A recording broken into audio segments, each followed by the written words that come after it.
Hello and welcome to another edition of I'm Bastani with me, Bastani, at Bastani on Twitter. As ever, thank you so much for watching.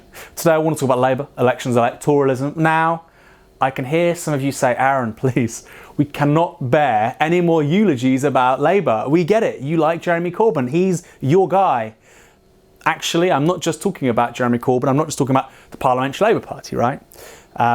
Unfortunately, perhaps, there is more to the politics and personnel of the Labour Party than the national figures, than the Sadiq Khans, the Jeremy Corbyns, the Diane Abbotts, John McDonnells, far more. At the local level, lots of councillors, mayors and so on. One of whom is a guy called John Biggs, Mayor of Tower Hamlets since last summer. Now, you probably haven't heard of this guy, right? Former member of the London Assembly.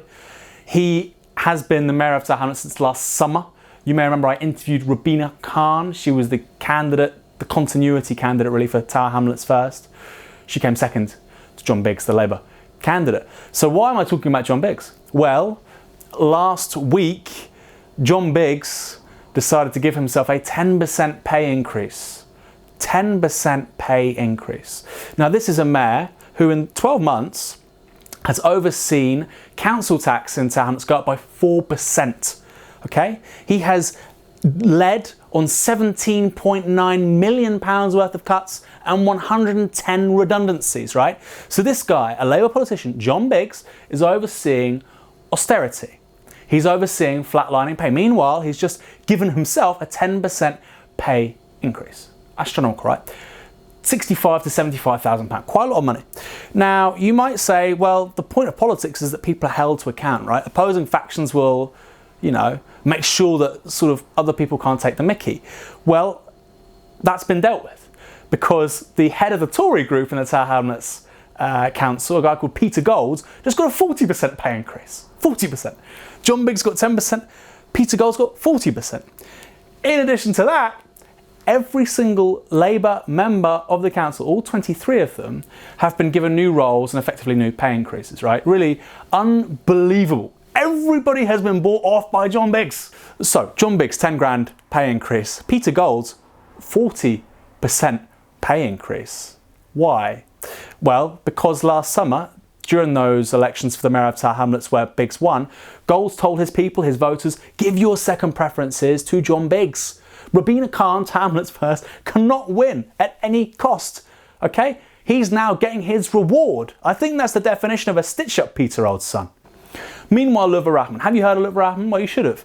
This guy was the former Mayor of Tower Hamlets. He was unseated effectively by a judge last year after some petitioners had claimed this guy had been involved in corruption and all sorts of things, that, you know, electoral fraud, bribery, everything. Okay? His name was dragged through the mud. He lost everything. He was effectively bankrupted because of all of this. He had to stand down as Mayor of Tower Hamlets, okay? Because he was so corrupt. He was so corrupt. Well, guess what? This spring, the Met found that there was insufficient evidence for this guy to be charged with anything, Lutfur Rahman. Nothing at all, okay? The Labour Party of Jeremy Corbyn, the Labour Party, which many of you may have joined or given money to, is very different to the Labour Party of Sir Robin Wales. So Robin from the rich and give to the richer. It's very different to the Labour Party of John Biggs, okay? Labour politicians at the local level, particularly in London, really have a pretty terrible record. Another example is, of course, Southwark Council in regard to the Haygate estate. So what's the record, like I say, of Biggs? It's one of austerity, it's one of council tax increases, it's one of, soon, 18 youth centre closures. Meanwhile, what was the record of Lutfur Rahman, this criminal? Allegedly, of course, that was never found to be the case. Here are the facts about Rahman.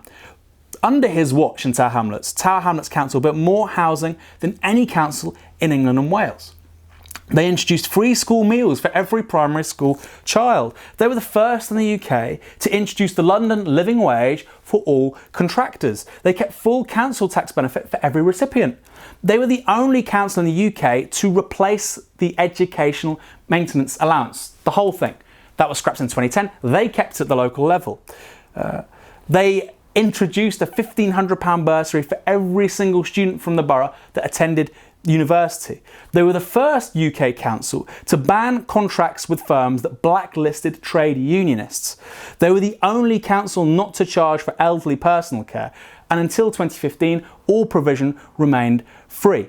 They introduced a decent homes programme to refurbish every council home. They made sure that all children's centres, libraries, leisure centres and youth services remained open despite huge cuts at the local level. Why is nobody defending this guy who seems to be a pretty stand-up anti-austerity politician? Well, here's just a wild hypothesis. This was a brown Bangladeshi politician who wasn't involved in either of the two main parties. That didn't buy him impunity. He was open to attack from anybody who wished to go for him. A lot of people said around last May's London mayoral election it was the most racist election they'd ever seen. While that's probably true given the scale of that contest, how important it was, I don't think it was as racist as what I saw last summer in Tower Hamlets. The racist campaign led by Biggs and the people around him really was astonishing. Some of the claims around Rahman buying votes included him paying for them with curry. I mean, how much more racist do you want to get when talking about South Asians, right? Another was that he exercised undue spiritual influence over his voters, and that the Bangladeshi community was sufficiently illiterate from a political perspective to be able to understand what precisely they were doing. The judge who said all this stuff, who unseated Rahman, was effectively saying that one person, one vote really shouldn't apply to underdeveloped, less attuned parts of the electorate like the Bangladeshi community in Tower Hamlets, probably because they're Muslim, probably because they're brown, probably because they're working class. So what do you think? You know what I think? I think we're in a political context where if you're a brown Muslim politician, it's very easy to be labelled as corrupt. Meanwhile, the two main parties and their cronies at the local level seem to act with an impunity which rarely attracts the attention of the mainstream media. Why don't you put those thoughts down, the hashtag I'm Bastani, or reach out to me at Bastani or Novara Media, at Novara Media.